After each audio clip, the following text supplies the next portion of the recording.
Manchester City kembali bertemu Chelsea di babak ketiga Piala FA musim 2022-2023. The Citizens sebelumnya telah 2 kali bertemu dengan The Blues dan semuanya berakhir dengan kemenangan. Pertemuan kedua tim sebelumnya terjadi di babak ketiga Piala Liga yang berakhir dengan kemenangan 2-0 untuk Manchester City. Dan di lanjutan Liga Premier Inggris awal Januari kemarin, Chelsea kembali tumbang dengan skor tipis 0-1. Kini, dua tim besar Inggris itu kembali bertemu di Stadion Etihad pada Minggu 8 Januari malam waktu Indonesia Barat. Pep Guardiola yang menurunkan pemain lapis kedua seperti Cole Palmer, Sergio Gomez hingga Steven Ortega mendapatkan perlawanan ketat dari Chelsea di awal babak pertama. Meski mendominasi permainan, City baru mendapatkan peluang pertama mereka saat laga berjalan 19 menit. Menerima umpan lambung, Cole Palmer membawa bola ke kotak penalti dan tinggal berhadapan dengan Kepa Arrizabalaga. Namun sayangnya, meski sepakan yang dilepas berhasil melewati celah kaki kiper Chelsea, namun bola masih melenceng ke samping gawang. 4 menit berselang, The Citizens akhirnya berhasil membuka keran gol lewat aksi Riyad Mahrez.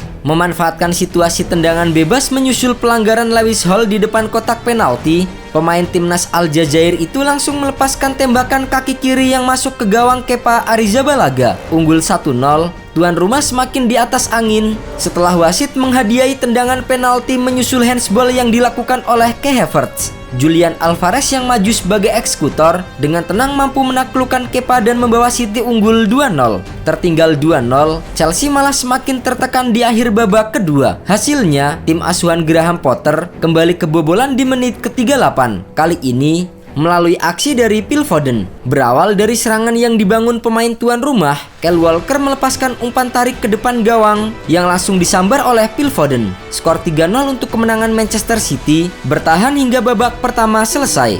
Di babak kedua, Chelsea melakukan pergantian dengan menarik Kai Havertz dan digantikan oleh pemain baru mereka David Datro Fofana. Sementara di tengah, Mateo Kovacic digantikan Denis Zakaria. Hasilnya, The Blues sempat memiliki peluang di menit ke-55 melalui tendangan dari Mason Mount. Namun sayang, bola sepakan pemain timnas Inggris itu masih bisa ditepis oleh Ortega. Setelah tidak ada peluang berbahaya, City justru kembali diuntungkan setelah mendapatkan penalti kedua mereka menyusul pelanggaran yang dilakukan oleh Kalidou Koulibaly terhadap Phil Foden. Kali ini, Riyad Mahrez yang maju sebagai eksekutor berhasil mencetak gol keduanya sekaligus memastikan The Citizens menang telak 4-0 atas pasukan Graham Potter. Dengan hasil ini, Manchester City dipastikan melaju ke babak berikutnya, sementara Chelsea dipastikan tersingkir dan memperpanjang catatan buruk mereka musim ini. Sempat tampil konsisten di awal kepelatihan Graham Potter, The Blues justru kehabisan bensin di kompetisi domestik.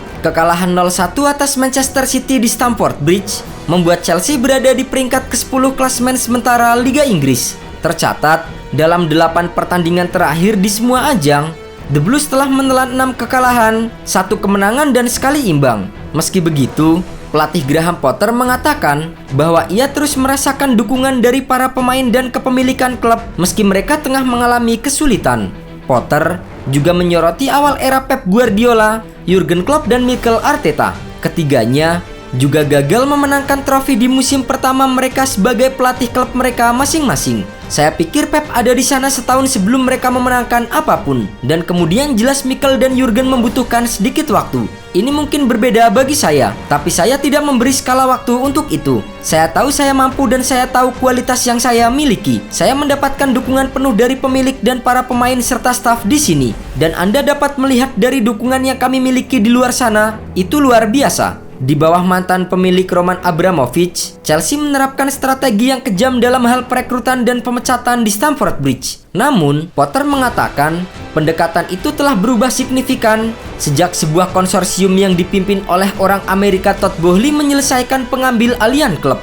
Ada kepemilikan yang sama sekali berbeda dari sebelumnya. Ini sulit bagi orang untuk memahami karena Chelsea selama 20 tahun adalah satu hal dan sekarang tiba-tiba berbeda.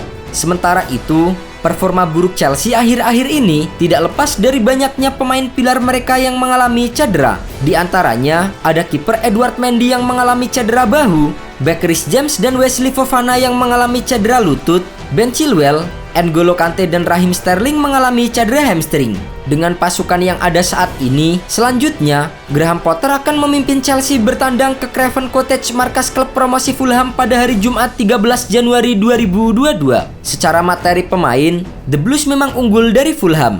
Namun dari segi posisi, Fulham lebih baik dengan bertengger di peringkat ke-7 klasemen sementara Liga Inggris.